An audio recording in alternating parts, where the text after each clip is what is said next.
Hey, welcome to Tales from the Troll Hole. I'm your host, Cecil Beee, and together we're going to dive deep into the internet and find what stories there are to be read, enjoyed, laughed at, cried with, you name it. Thanks for coming along on this journey with me. Now grab your torch and pitchfork. Let's dive into this troll hole.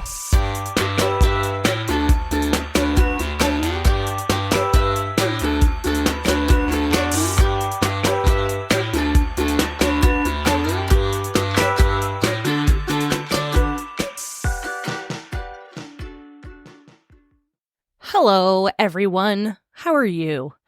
I am great. I've just had a whole bunch of coffee, and I am ready to entertain you. I am ready.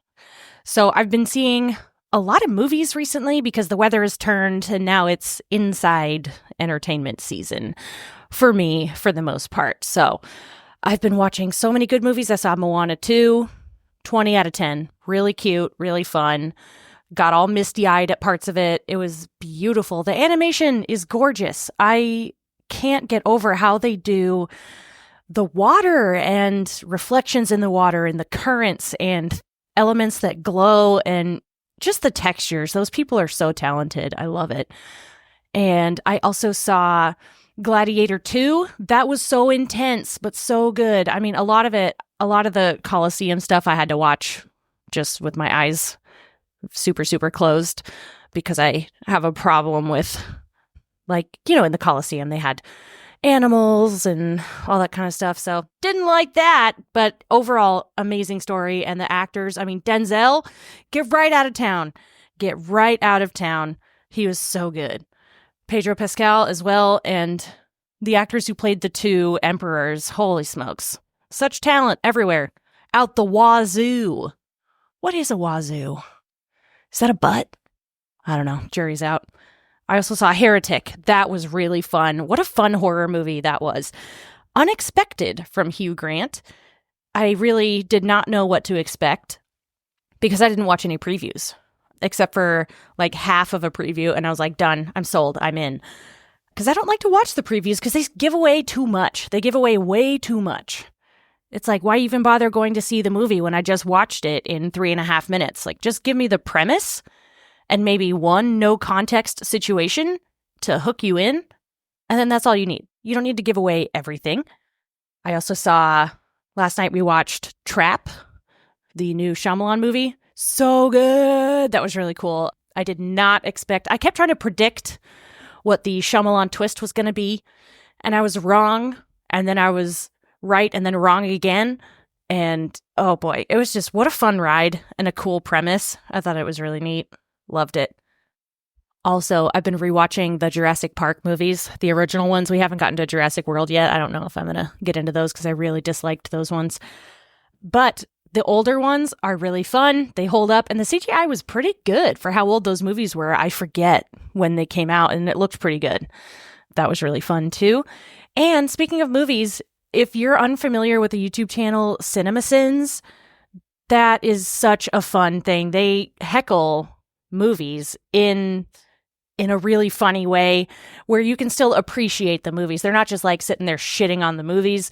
They talk about plot holes and inconsistencies in set pieces and costuming and themes that don't make sense or that are offensive. But the ones for Jurassic Park are really funny. So I recommend CinemaSins. They've done hundreds and hundreds of movies. They've been around for such a long time. Their tagline is "No movie is without sin."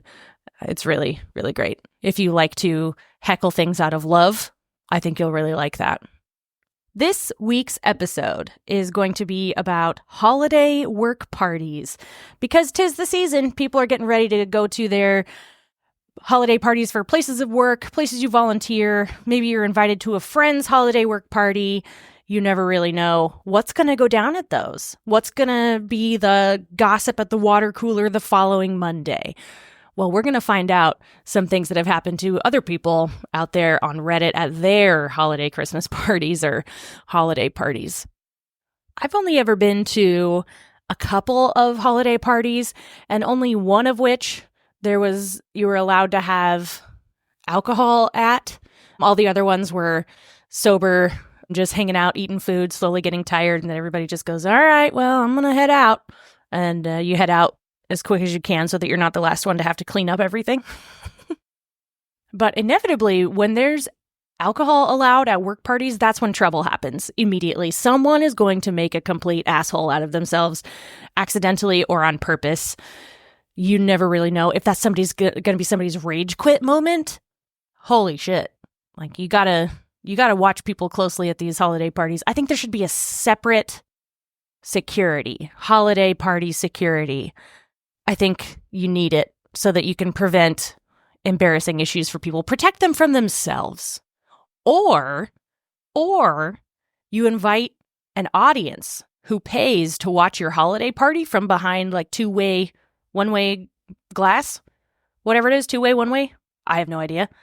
The one they use in detective shows. People pay to sit and watch the party behind that. But here's the thing. So you have 3 of these are empty. There's nobody in them. But one of them, there is the audience in there. So you don't know which one to avoid. Do you know what I mean? Because the employees obviously will catch on. People tell each other stuff. So you can have someone, you can get paid to have an audience watch your holiday party. Oh boy. No, that's too much. That's because I just watched Trap. The Shyamalan movie is very similar sort of concept of being someone in a trap and they don't know it. But that is obviously fresh in my mind. Mr. Shyamalan, if you're watching this with your ears, let me know and we can come up with this holiday horror movie. Okay, let's get into this episode here, friends. Our first story is from Shas Era on Reddit. Shas Era? I don't know. Shas Era. HR booked us the function room of a hotel, one of those big out-of-town places that do wedding receptions. Everyone had to pay £50 per head to attend, $75 for plus ones. You had to pay to attend this party? Holy shit. When we arrived, the room we'd booked already had another party in it. They double booked the room and just assumed that one company wasn't going to turn up. So there's 300 people trying to share a space meant for 200 at the most. Not enough chairs or tables and no room to move. When food came, we had to take turns eating our courses while people stood around us waiting. The venue had lost our meal choices, so it was basically eat what we give you. The food itself had clearly been microwaved from frozen, scalding hot on the outside, still frozen in the center. After it became clear that this was going to be the standard for the night, the UM ordered pizzas for just our party to be delivered to the function room. Most of us who had already eaten the food provided ended up with food poisoning. Ugh. Afterwards, we all demanded a full refund. The company got its deposit back, but the employees got nothing. The following year, HR booked the same venue as they'd given us a huge discount and promised that it would be better this time. It wasn't. Holy shit. So you had to pay to go to a party and get food poisoning. What the fuck? Merry Christmas. Here's some diarrhea. Wow, that's incredible. I can't believe that. I might have quit after that. I might have quit. New year, new me, new job. Quit that shit. And I wonder what the story was for the other company and what was the entertainment. Was there any entertainment? Were there dueling MCs that had to share the microphone and didn't want to confuse people? Like, if there was some sort of raffle or giveaway, that must have been confusing. There's always a raffle or a door prize at those things. Wow. And you were sitting at a table and eating and people watching you, waiting for their turn. I would leave. Absolutely no way. Ooh, I'm getting angry right off the top. This is not good. Okay, we got to level it out. Let's go to the next one. This next story is from Horse Meat Sandwich. It was hosted at a really nice restaurant and there was an open bar. We all arrived, had a drink, started chatting and joking around. Then the CEO arrived and promptly called us all to attention. We assumed he would just be congratulating us on a great year and wishing us happy holidays, but instead he announced that we would not be receiving bonuses that year and that there would be layoffs in the near future. People were pissed. There was basically a mad dash to the open bar, and we all said, "No bonuses? Fuck it, I'm drinking my bonus this year then." The next several hours were an absolute shit show. More rounds of shots of top shelf liquor than I can remember. The receptionist vomited into her plate of filet mignon. 2 coworkers had sex in the bathroom. Ooh. The CEO's wife ended up passed out drunk in the chair next to a coat rack and had to be carried out. It was glorious. Edit. Also, literally half the company called in sick the next day, and those of us who actually came in just spent the day taking turns puking in the bathroom. That is the worst time that you can announce bad news, is at a holiday party. Are you serious? That is so stupid. Wait until the first of the year. That's insane. You're like, hey, let's all celebrate and have a nice time. By the way, half of you are getting fired and nobody's getting a raise. Have fun. Ugh. Makes me wonder if the person who made that choice was already drunk before the party started. And then, you know how drunk people can't keep secrets? That had to be it. He had to have been pre-funking to like get up the courage to party with these people that he knew he was going to have to fire. Ugh. And then just spilled the beans all over the place. Beans. Next is a story from Mr. Shine. Hey, is that a reference to Discworld? Particularly Thud? Interesting. Anyway, from Mr. Shine. My employer decided that on a particular Christmas and for the first time, staff could bring along their wives/husbands/significant others. One of my close colleagues, slightly over-refreshed, nudged the woman he was standing next to, nodded at a male and female colleague, both out on the dance floor, and said he's been shagging her all year. The woman he was talking to was the guy's wife. There was, quote-unquote, a scene in which my colleague had his lights punched out. The company never invited significant others again. Wow, that is... Can you imagine being the person who, yet again, spilled the beans? And of course, the term over-refreshed is terrific. What a great way to refer to somebody as being drunk. That's amazing. Over-refreshed. But yeah, no big deal. Just show up to a holiday party and shatter someone's perception of their relationship. Outstanding. Wow. I'd probably just definitely quit. Find a new job for sure. The next story is from I Rate Birds. Intern at a law firm Christmas party. One of the lead attorneys gathered me and all the paralegals to take tequila shots with him. The top billing attorneys, a husband and wife team, both got hammered, took off their shoes, and began chasing each other in the ballroom, shooting Nerf guns at each other and the paras, like paralegals.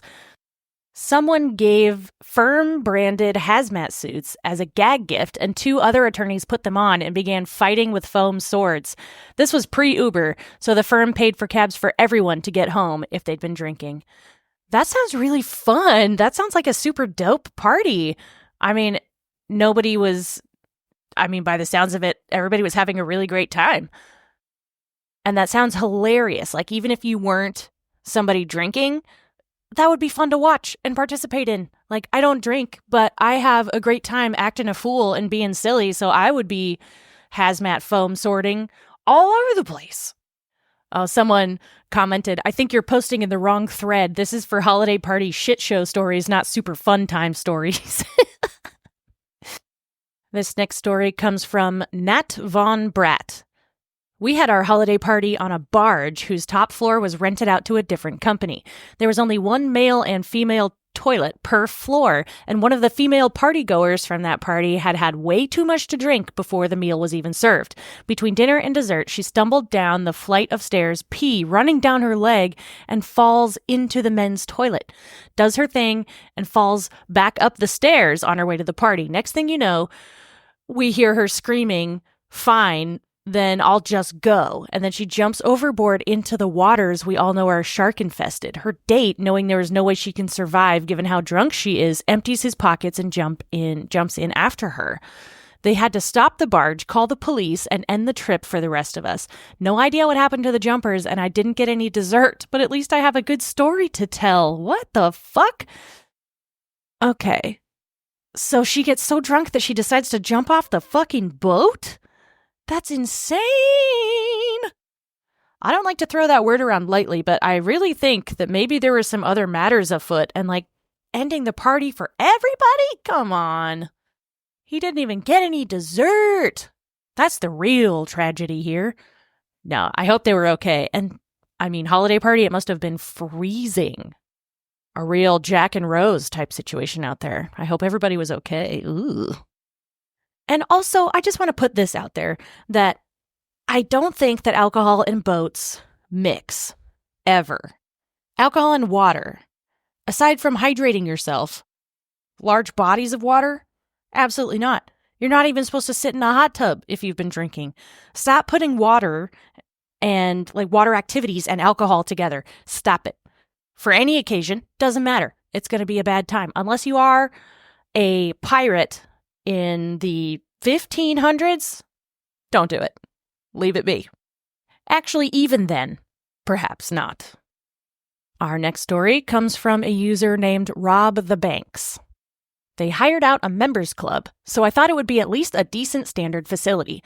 The bar was staffed by one rather grumpy older lady. Someone brought a punch bowl and someone else spiked it, and my friend went outside and vomited blood all over the place. 6 guys wouldn't leave me alone the entire evening because they wanted to know how I had kept that on a tight leash because they found my wife attractive. Oh my God. There was a karaoke that only one person did, and they wouldn't stop doing it. 2 people not married to each other got caught in the toilets together. Oh, and someone got drunk and tried to fight the boss for the 3rd year in a row. Different boss each year. Oh my God. What did that person spike the punch with? Barbed wire? What? Broken glass? This is exactly why I don't do potlucks or community, bring your own meal from home type thing. You never really know what's going on in other people's houses. There's that famous TikTok of somebody giving cleaning hack tips, and they took their toilet seat off of their toilet and washed it in their dishwasher. And there's also people that clean their flip-flops in their dishwasher. All kinds of dishwasher shenanigans going on that I don't feel good about. So stop eating food from other people's houses at work events. You don't know those people. They could be doing anything. The next story comes from Liquor Lanch. I walked into the next day board meeting to do a quick BSing on how the IT department was going to schedule the switchover to a new clearing firm, which nobody would have paid attention to. As I went to the glass door to the conference room, one of our senior portfolio managers yells out, "Look at this guy!" And everyone started laughing. Comments like, "Hey, you made it!" And "Look at this, he showed up all clean, washed, and sober" were made. Still to this day, I have no clue what the fuck I said or did the night before. As my boss would tell me, "You had no clue who you were talking to last night, did you?"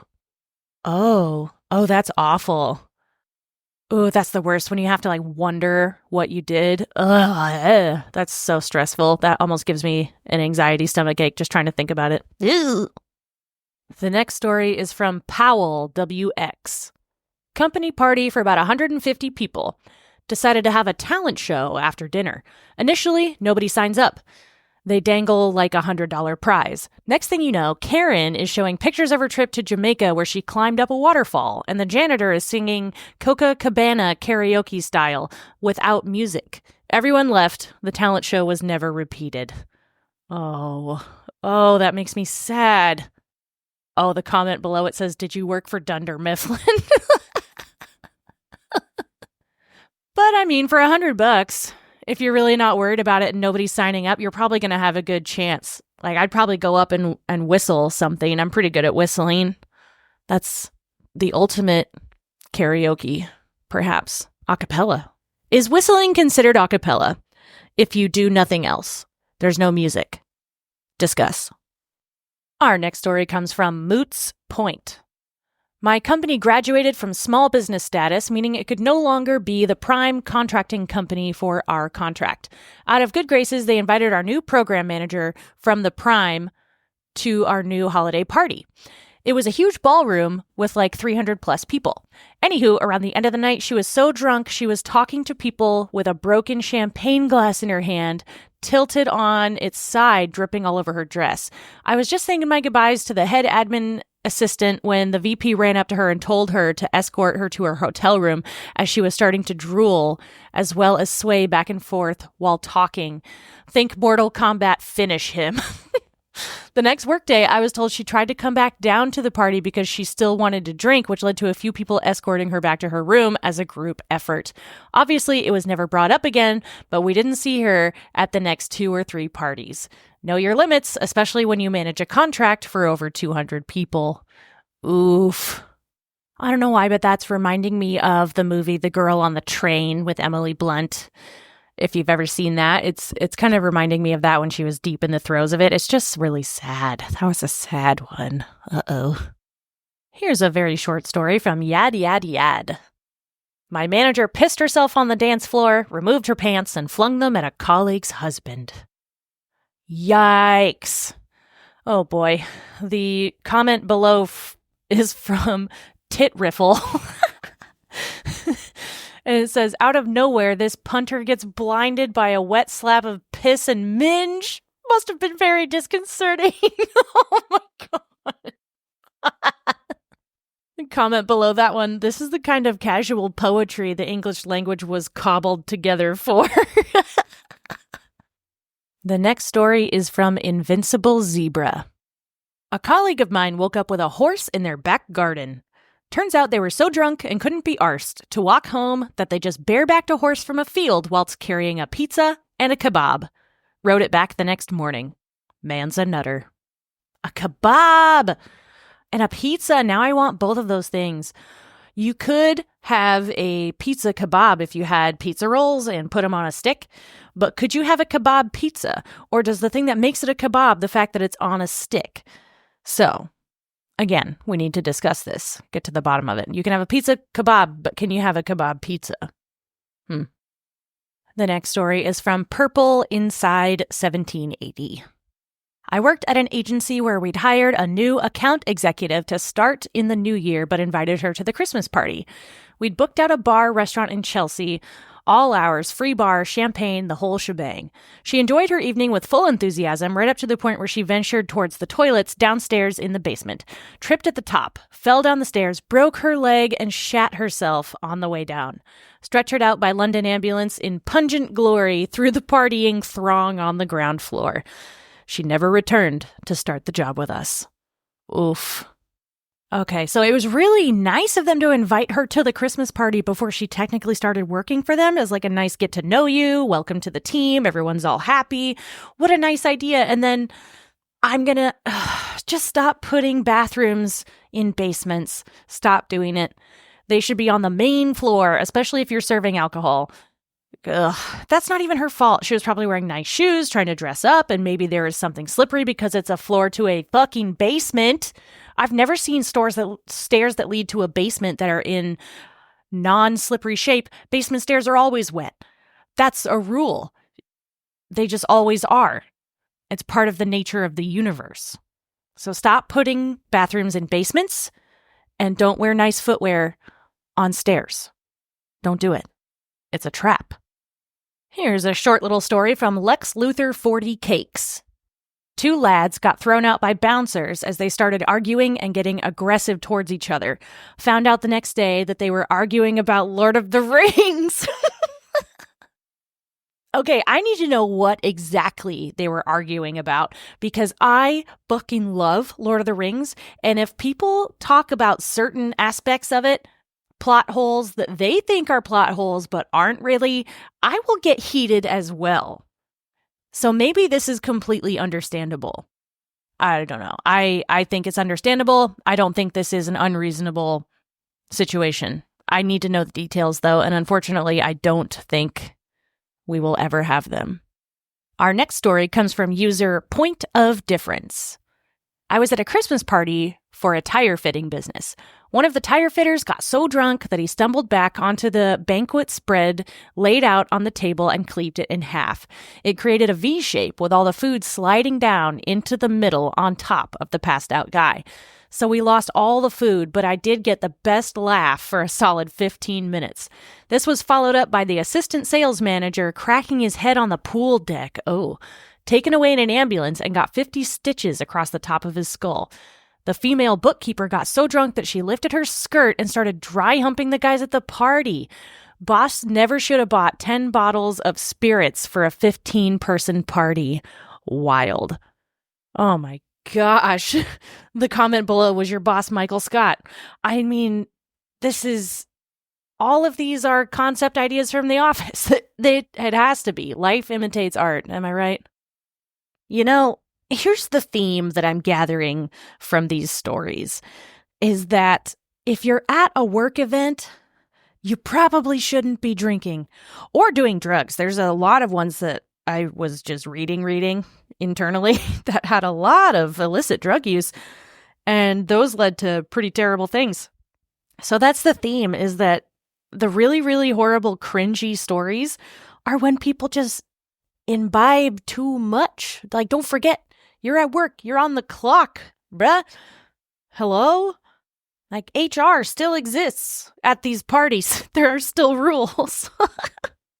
And one interesting thing about that, too, is I just listened to an audiobook about the history of Christmas and New Year's and how it ties in with the old celebration of Saturnalia.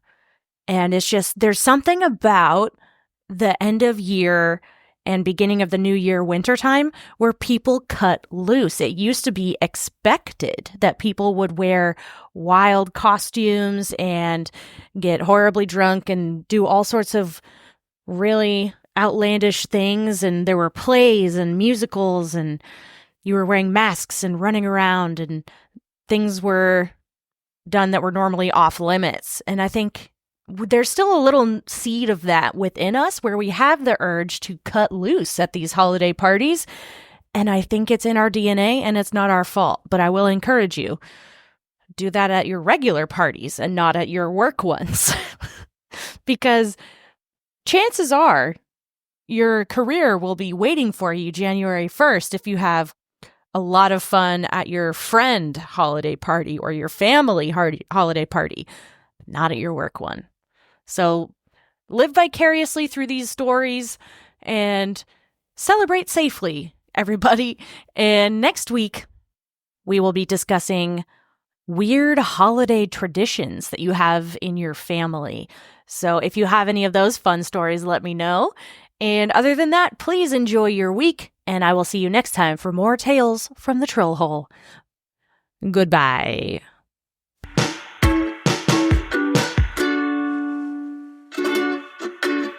Thank you so much for listening to Tales from the Troll Hole. I'm your host, Cecil Beee, and this show is produced by me. Our theme song is by Vervex. They're a great band. You should give them a listen. You can stream them anywhere. They're also on TikTok and Instagram. Remember to subscribe so that you don't miss out on a single episode. And also find us on Instagram, and then you can send in your own stories. I just ask that they're true and that they're not going to scar somebody for life. You know what I mean? Anyway, thanks for listening, and I'll see you next week.